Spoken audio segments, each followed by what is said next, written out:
Kalau dengan APBN nggak naik, apakah APBN kita kuat sepanjang tahun? Karena ada orang yang bilang katanya uang saya tinggal 2 minggu aja sudah habis. Bahkan sumbernya bukan dari luar, malah dari orang Kementerian Keuangan sendiri yang menyebarkan isu-isu seperti itu. Saya baru tahu, padahal yang menterinya saya.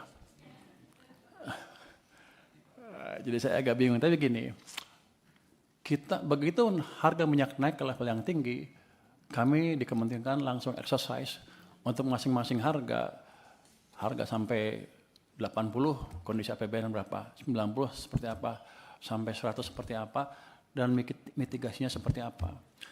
Jadi langkah-langkah yang disebutkan oleh Bapak Presiden dan anggota kabinet yang lain di pengumuman sebelumnya, itu sudah memperhitungkan, dia mungkin nggak ngomongin ya, di kita sudah hitung asumsi harga minyak dunia $100 rata-rata sepanjang tahun 2026, dan dengan exercise tertentu anggaran bisa kita tekan masih di 2,92% dari PDB.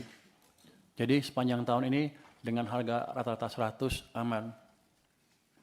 Terus kalau ada orang yang bilang Purbaya nggak punya uang, Menteri Keuangan nggak punya uang, kita dari desain anggaran aja masih di bawah 3%. Selain itu, saya masih punya SAL. Sekarang meningkat rupanya Pak Dolfi, saya juga nggak ngerti, harusnya dihabisin nggak bisa habis rupanya. Ke 420 triliun rupiah. Itu merupakan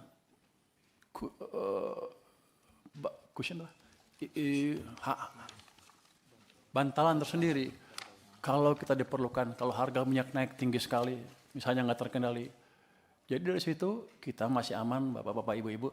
Tentu saya akan ke Komisi 11 untuk meminta izin bagaimana mengelola anggaran SAL itu untuk menjaga sustainabilitas, bukan APBN lagi pada waktu nanti negara kita.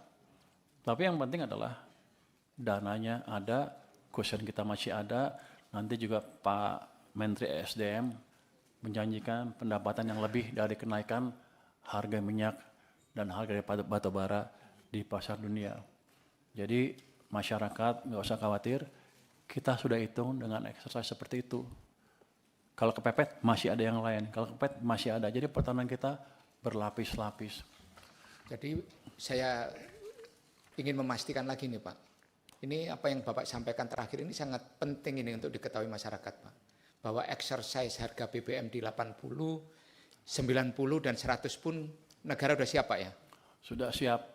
Yang kemarin diumumkan itu dengan asumsi 100, jadi kita sudah siap kalau sampai sana. Ya. Kita sudah siap sampai akhir tahun? Sampai akhir tahun. Nah ini yang harus masyarakat tahu Pak. Bahwa pemerintah siap untuk tidak menaikkan sampai di akhir tahun. Iya Pak, kami siap tidak menaikkan sampai akhir tahun untuk BBM bersubsidi ya Pak ya. Dengan asumsi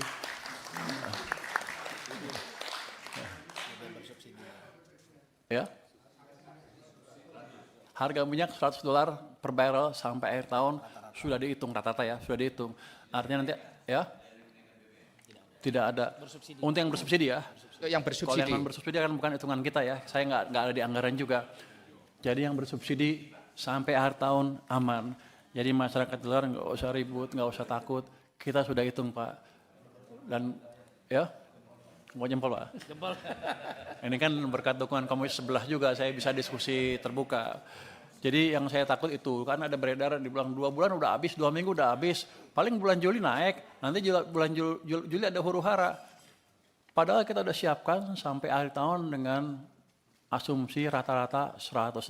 Artinya nanti ada yang di atas 100 dalam periode tertentu, kita masih kuat. Dengan existing anggaran yang ada. Kalau kepepet, masih ada lagi. Buffer yang saya bilang tadi, bantalan yang saya bilang tadi. Jadi kita, negara kita aman Pak. Saya mohon dukungan aja terus dari Komisi 11 ke depan untuk memastikan kita bisa cukup smooth mengelola anggarannya. Soal dukungan aman Pak. Terima kasih Pak.